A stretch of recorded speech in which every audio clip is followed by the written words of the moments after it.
বন্ধুরা, আমরা এখন লিভিং রুট ব্রিজেরই আছি। এখানে একটা আওয়াজ শুনতে পাচ্ছ? আওয়াজটা মনে হচ্ছে কোনো পূজারী পূজা করছে এবং ঘন্টি বাজাচ্ছে। আওয়াজটা শুনো ভালো করে।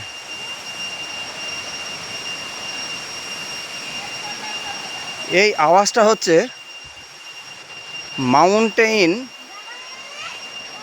ক্রিকেট বা পাহাড়ি ঝিঝি পোকার ডাক।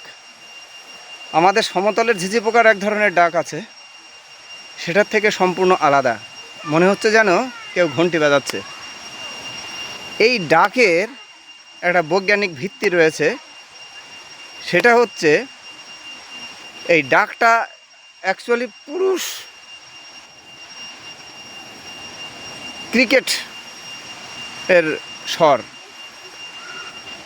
এদের যখন মিটিং টাইম হয় তখন এরা অ্যাকচুয়ালি এই ধরনের আওয়াজ করে তার ফিমেল পার্টনারকে অ্যাট্রাকশান করার জন্যে।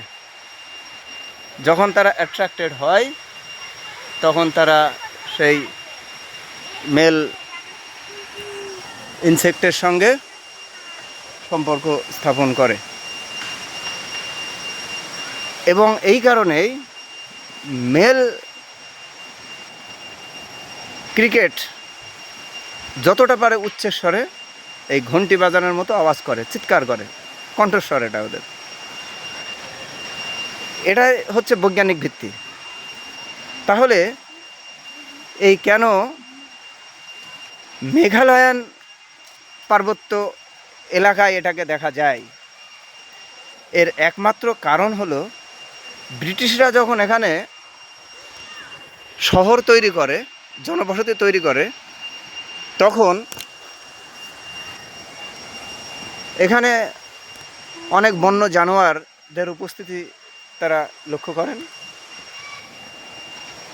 এবং এটা বিদেশ থেকে ওরা মাউন্টেইন ক্রিকেটকে এখানে নিয়ে আসেন, যাতে করে এদের কণ্ঠস্বরে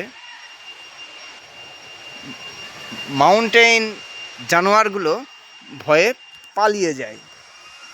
এটাই নাকি এর ঐতিহাসিক একটা কারণ।